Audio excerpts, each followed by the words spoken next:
Welcome to the Smart Connector, the podcast that helps entrepreneurs be the leader their ideal people love. Build your influence, wealth and success, attract others for all the right reasons, and become a smart connector, the architect of your amazing business and life.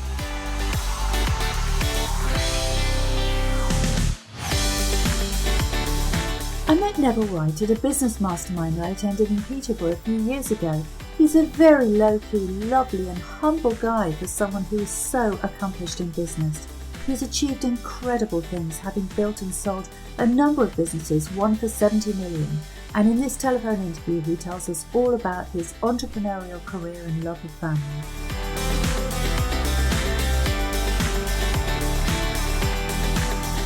So this is the Smart Connector podcast, and I'd like to welcome Neville Wright to it. Hello, Neville. Hello, Jane. So Neville has enjoyed an incredibly successful 45-year career in business, property investment, retail and building. But most people recognise him and his wife Marilyn for the sale of KiddieCare, a baby nursery retailer which they started in 1977 and sold for £70 million to Morrisons supermarket in 2011. This was a record price for one independent shop in the depths of a recession. So what many people don't know about Neville is that prior to this, he'd also sold 3 nursery businesses dating back over the last 36 years, plus a variety of other businesses, including hairdressing salons, restaurants, a large house building business, and a technology company. So he's an incredibly entrepreneurial guy with a really impressive track record in building and selling businesses. Is that right, Neville? Oh, wow. It sounds really interesting. It does. 45 years. I can't believe it, really. Yeah. But it only seemed like yesterday when we started our first business. Yeah, in 1974. Fantastic. Oh, wow. So since selling KiddieCare, you've focused primarily on property development and investing the wealth that you created into a very exciting portfolio of assets. Is that right? Yes. And giving some away along the way. So, absolutely. Interesting. Yeah. And you've also become a best-selling author, a podcast host yourself, a mentor and a business advisor. Well, you've got to do something. Definitely. Yeah. So everything you turn your efforts and attention to results in success. So I would say that you have the Midas touch. But what impressed me so much when I first met you a couple of years ago was your compassion, your humility, and your down-to-earth approach, which endears you to everyone you meet. I would say that's true as well. Really? Thank you very much. That's very nice of you to say so. and when you say about the Midas touch, if you only knew, Really? You've got to be right 51% of the time to be a success. And there has been, a lot of times when things haven't been a success, but there you are. It's all part of the journey. Well, that's right. That's right. Okay, Neville. So, of course, everyone listening would love to hear the story of KiddieCare, just as I did when I first met you. It is a truly amazing story of how you went from a small startup built around the needs of your family to a hugely successful business that was sold for 70 million. So what were the highlights for you of that journey? Well, starting the business, because it was by accident. Yes. It's like a lot of things. We wanted an office, and then Marilyn says, well, what am I going to do with all this space? I've only got one desk and it's a house. So we decided to sell something. What could we sell? We hadn't got a clue, but we thought, well, we've had a baby and we bought a second-hand pram and a second-hand cot. So obviously we knew it all. And that's how it started. And one thing leads to another. And every day, you're focused on it and you're passionate about it. And every day in that 36 years, it grew. Sometimes we could keep up with it and sometimes we couldn't. We did sell 3 shops along the way when we saw opportunities. Yes. And we was thinking we was probably going in the wrong direction. So you rein yourself in and go on a different direction. And this is what happened when we sold all of the shops we did. We was going in other directions. I suppose with having ADHD, every day you're going in lots of different directions, and that's what happens. But we did focus on that business, and it was a lifelong journey on that, and it was absolutely terrific. And we ended up employing 120 people in one shop, and it just was really, really good, because you see so many shops in every high street, and they think they've got to be on every high street, and in fact you don't need to. That was one of our things we focused on. We focused on what we wanted. Yes. And people would say to us, "Oh, why don't you open a shop in Leicester or Nottingham, or because it will be easier for us to get to you?" Well, we didn't want that. We booked the trend, and we did what we wanted to do. Yes. So that was a key thing to our success. Very interesting. Doing something opposite to everybody else. Contrarian entrepreneurship. Contrarian, yeah, that's probably me. Okay, that sounds great. So, would you say that that's one way that you maintained the passion for your business as it grew, by making sure that it worked for you, rather than just letting other people's agendas dictate the direction? We was very open-minded. When people made suggestions, very often we would go with it, but then we realised that what was in our hearts and our mind, it didn't fit. It was focused on primarily on what we wanted as a family, what we wanted together, and then what we wanted for our children. Yes. So it all had to fit round. And people ask me a lot about this thing called work-life balance. Yeah. And we didn't have any work-life balance when I was working for people for the previous 8 years before I started self-employment. So we'd got no work-life balance at all. And then when we started self-employment, and we both focused together on the same business, and it doesn't matter what business you're in, then our work-life balance became right, because there wasn't any. It was just normal. We were just living the life that we wanted to. Yes. So very often when people say, "I haven't got a good work-life balance," I go, "Well, are you both interested," if they're married that is, "are you both interested in the same thing?" And generally people are not, and this is why they've got an upset balance. So if they do things together, it will come right. But that was just my take on it, and that's what was the success for us. That's very interesting. So that's really about alignment, isn't it? Alignment. And yeah, because obviously you were aligned as a couple, but you were also aligned in terms of the direction of your business and your values. Marilyn had got strengths and I had got strengths, and we both had weaknesses. So we complemented each other, and we was able to help each other achieve what we wanted along the way on a daily basis. And then we brought people in who could do things that we couldn't. Yes, yes. And I think that, again, that's part of the success. I won't say taking a chance, but you take a chance every day when you're in business. But getting people around you that, again, had their strong points and their weak points. And if we could help them overcome their weak points, and their strong points was something that we couldn't do, it was a marriage, it was. So it's good.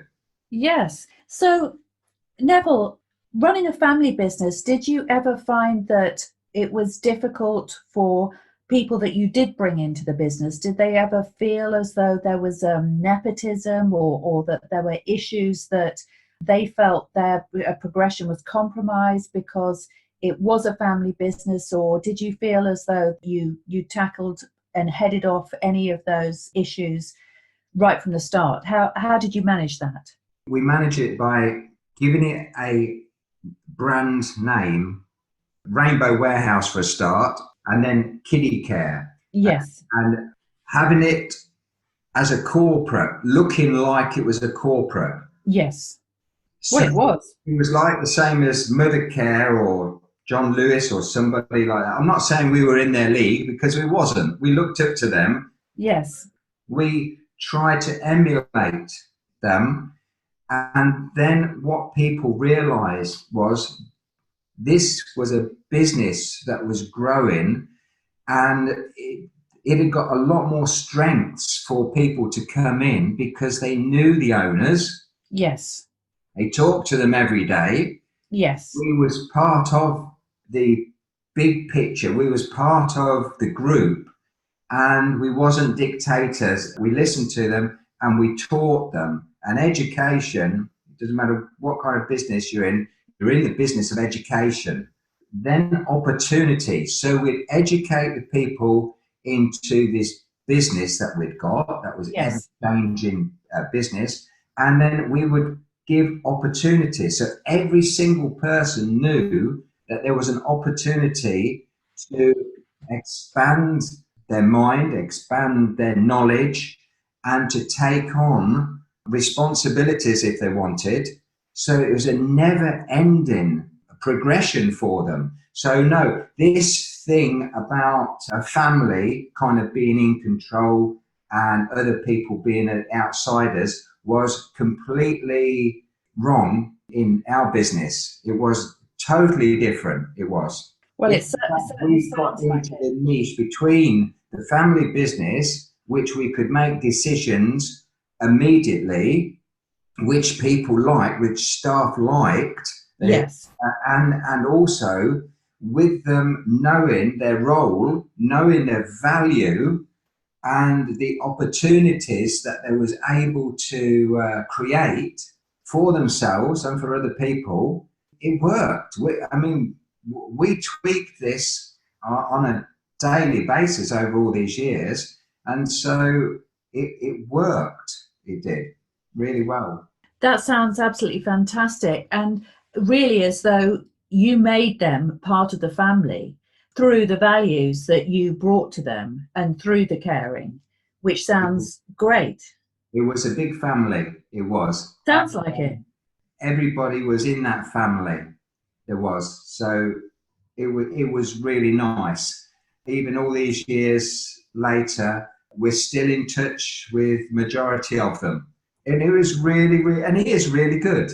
It is. Yeah. That's wonderful, and how rewarding as well to have that. So did you and Marilyn ever disagree on the direction of the business? And if so, how did you resolve this? Let me think about this. Yes. I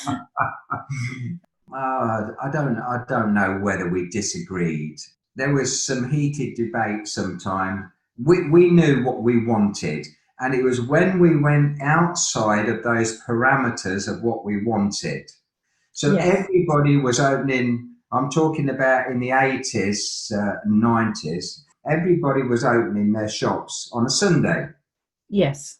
So we was drawn along in this thing of we've got to. We started, and after about 1 month, 4 Sundays, Marilyn said, no, this is not right. Because we would be working on Sunday. If we wasn't working in the business, we'd be working on it, or we'd be going to the cash and carries, and we'd be going to London buying stuff.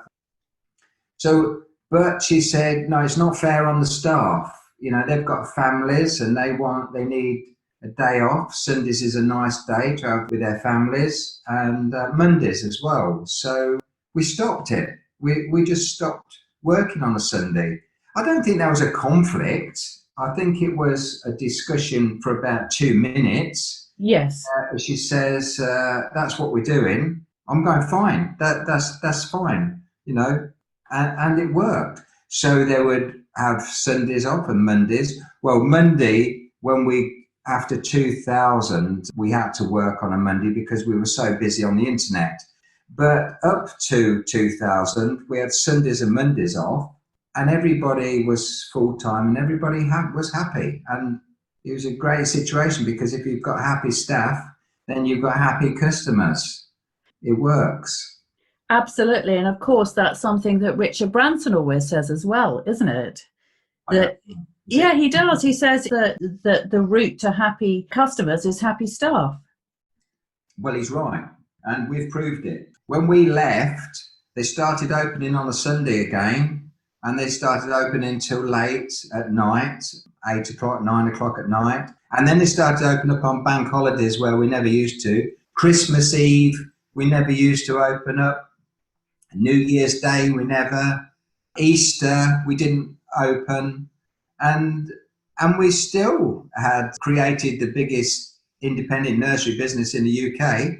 You know, people said we'd never do it, giving all these bank holidays off. But it worked. That's amazing. That's really, really, really powerful, and testament to the power and the strength of your relationship, not just as a couple, but also as business leaders. It was, what do you want in your business, and why don't you do it? We were driven, obviously, by trends and by what was happening, but there is a point where you can say, is this what I want in my life? Yes. If you cross over that line, you become miserable. Yep. You know, we've obviously done it lots of times, because we've been pushing the boundaries, and you push the boundaries every day in a business. Yeah. You know, you can be happy in the morning and miserable at lunchtime and happy in the afternoon. Because that's true. The thing is, you can make a decision in the morning, and you can realize it's wrong at lunchtime, and you can change it in the afternoon. And that's how quick our business was. Yes. No messing about, no hanging about. You wanted something doing, it was done. It was absolutely done. And the people who worked for us understood that criteria. Yes. We used to work on projects probably for months, and we used to say, if it doesn't work in 10 minutes, you know, then we're back to the drawing board. And it was a very, very fast-paced moving business. It was. Yes. It was. We was pushing the boundaries, defying logic, really. I mean, when we came into the business, we knew nothing, which was absolutely brilliant, because we couldn't get wrapped up like some of the businesses. There were 2,200 nursery shops when we opened ours, and a lot of them were second generation. Right. They'd learned from the first generation, like in the 1930s and 40s, and they was using the concept, using that, what they had been taught. But of course, it was the 1970s and 80s, and times had changed, and shops wasn't changing with changing environment.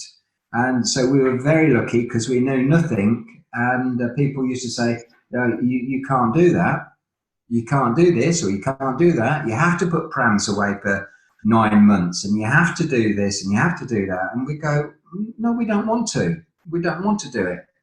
And so we're not. And it worked. Yeah, well, clearly it worked. And of course, the business landscape is always changing, isn't it? So in a way, the fact that you didn't have any precedent probably made you a lot more responsive to what was happening at that particular time, without any of that stuff that had happened before. In the 80s and 90s, when people was rapidly expanding into every town, so every town, every high street looked the same. Yes. Shops in it. People in the trade, our suppliers and customers, couldn't understand why we had got one shop, and they couldn't see the value in it. They was preaching about shops that you have 4 or 5 people working in all over the country. Well, why not have 100 people working in one? And then you're all together, you're all singing off the same hymn sheet, you're all got the same values, so you're not separate. You know, you're not a different entity all over the country. You're one. And each of those staff had got access to us, because our door was always open. Yes. Yeah, that makes a lot of sense, Neville. They all knew everybody who worked for the company. Every single person knew every single person. Yes. It was all cogs. We've got lots of different departments, and each of them worked kind of independently to each Yes. other, but they married each other. That's the thing. Each department overlapped another department, even though it was a separate department, had separate staff and they had separate ways of going on, but they each married up and every one was in tune with the other. Yes. It made the customer have a seamless experience. Yeah. Yeah. And if they went to one person and then went to a different department for something else like prams and then went to the cot department or the bedding department, they would hear the same story, the same philosophy, the same customer service. Whereas if you've got 50 shops, it is an awful job to get that across to the customer. Yes, I'm sure it is. Shops because there's some brilliant ones, and we didn't want to go down that route. So Neville, how did you choose your employees, and was there a particular type of person that you looked for? That's an interesting question. The time when we was expanding, everybody else was expanding. Yes. So there was very, very little choice.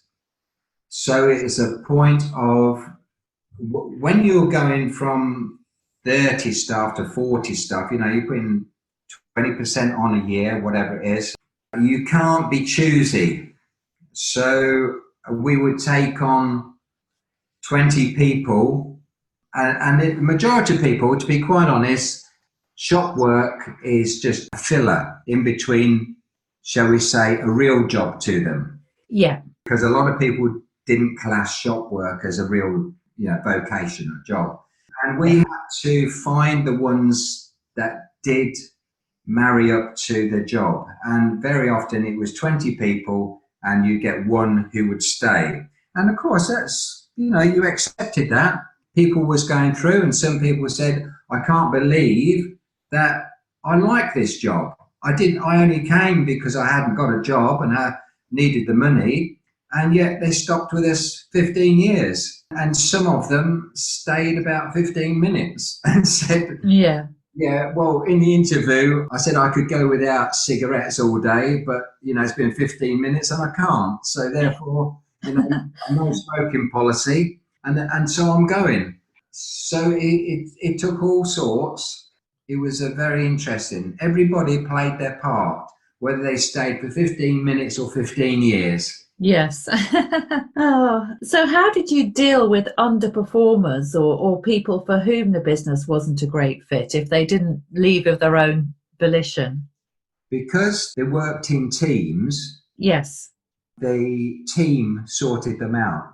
And so therefore, I can say something to somebody, but if one of their teammates said the same thing, it would come across a lot different. Yeah. I'd be coming across, I don't know, maybe aggressively or whatever, or their teammates would come over as a mate and just say, this job's not suitable for you. It's one of those things, when you are working with a team, yes, you've got to keep up with them, or you're part of it, and it's a set, because there was no excess staff. There was always never enough staff. Yes. Never get enough. So there was always pressure. Yes. Somebody who doesn't like it, or somebody who's, if you're saying that, how'd you get on with lazy people, they wasn't there for very long because their team couldn't be doing with it. Their team looked after them. We always used to give new people a buddy for 6 weeks. Yeah. Who was there to help them. I won't say protect them because everybody was protected. It was a protected environment. Everybody was there to help them and to train them and to get them to become responsible. And if they didn't want to become responsible, then I'm afraid that job was not for them. Yeah. And their team sorted it out. Their manager did. That was a good way of doing it, actually. People going, I worked for you. Do you remember? I worked for you for a week. I hated it. But and then they go to another place, or some of them say, I worked for you for a year. I hated every minute of it. And then they say, but the job I got was even worse. One of the things that we did was teach responsibility. Yes. So responsibility for the other staff, responsibility for the business, responsibility for the customer, and so it goes on. And then when they leave and they used to go to other places that didn't give them responsibility, then they knew how good the job was. Yes. They didn't like in the first place. So, it has helped a lot of people along the way, even if they think they didn't like it. Yeah, that's amazing. So Neville, why would you say people are so important in business? Hey, look, I'm dyslexic. I need somebody to be with me to make all the notes, to do the emails, to do the work. Lots and lots of things. They're so important. I'm only just part of the team and another cog in the wheel. Yes. Without all the people who came and worked with us, everyone was essential. And I always start with saying I praised our cleaner, our toilet cleaner, every day for years and years and years, because the first thing when somebody's traveled to our shop, and they're pregnant, what's the first thing they want? They want to go to the toilet. So we had immaculate toilets because that cleaner understood that she was a vital part of the business. Yes. Once a customer had gone in there and they come out and they go, those toilets are the cleanest I've ever been in. They're the nicest toilets I've ever been in. This sets the scene for them to come and buy all their nursery equipment. Absolutely. So every single person, whether they're a buyer or whether they're on maintenance or picking and packing, they're all essential. And each person, well, why do you have them? You can't do without them. And so they're essential to a business. And any business that thinks they're not, they won't have a business if they don't understand that. Well, I mean, clearly you don't just understand that, Neville, but you made them feel it. And I think that is the difference really between a people-orientated business that is successful through their people, because the leaders make them feel valued and make them feel important. And that's the thing that's coming through for me about your approach. It was important because, yeah, the photographer, I couldn't do what the photographer did. I couldn't do what all the programmers were doing. I probably could if I learned these things, but then I wouldn't be running the business. Yes. Have the vision for the future, whether the future is this afternoon or in 20 or 30 years' time. I wouldn't have had that vision. I wouldn't have had the time. So therefore, I couldn't do the photography. I couldn't do the video. I couldn't do the presentations that we've got for the customers. It's something that a person can learn, but when you're building a business, you haven't got the luxury of having the time to do any particular job, what you're employing people to do, because you're pushing the business along. Yes. So Neville, what advice would you give about people in business to your younger self? Because I had a problem, I had quite a lot of problems when I was young. I really should have left school a lot earlier, a few years earlier than I did. I left at 15, but I really should have gone out into the world a lot earlier because school wasn't doing me any good at all. Yes. I was just in fear of being there. So, and then when I left school, all my family were in jobs, and really I could have looked after myself from leaving school because I'd always got an errand boy's job or whatever, gardening or whatever when I was at school. I think stand still, think, what are you doing? When I mean stand still, I don't mean sit on your ass and do nothing. I mean, you've got to be doing something all the time. There's something got to be in you to make you, and one of the main things is money. So I wanted money, I did, but I couldn't read and write. So I had to do manual work, practical stuff. I think you've just got to get on with it. And a lot of people think they've got to get a job and stay. I had 17 jobs, and I think it was the best thing for me I would say to any young person, just go and get a job and learn, put your 100% focus into that job, whether you stop with it a week or a day, but learn as much as you can, and then go on to another thing and another and another, and help people. And then you will find something that you can do that will make you money, and you will begin to love it then. I mean, I started off as a window cleaner at 24 years old. I never cleaned a window in my life. The only reason I did it was because I hadn't got anything to eat, and window cleaning was the cheapest way of starting up a business. I remember I have a window cleaning round. I had a window cleaning business, which is a completely different thing. It developed into a property maintenance business, because that's what cleaning windows is.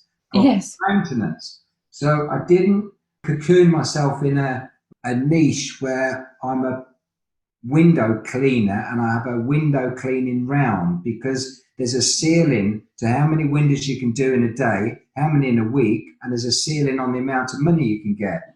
So calling it a window cleaning maintenance business meant I could do anything, and there was no ceiling to what I could earn. Maybe passion comes along, and you find yourself. Oh, that's amazing. Well, listen, I think our time's up now, Neville, but I just wanted to say thank you so much for your amazing answers and your wisdom and insight. It's been such a pleasure to talk to you today, and thank you so much for joining us on this podcast. Thank you for letting me, and you're very welcome.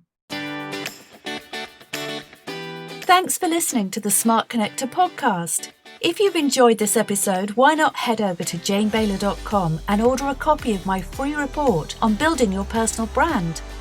I'd love to connect with you on social media. And finally, don't forget to like and subscribe to my podcast so that you never miss a show. Thanks for listening in, and see you soon.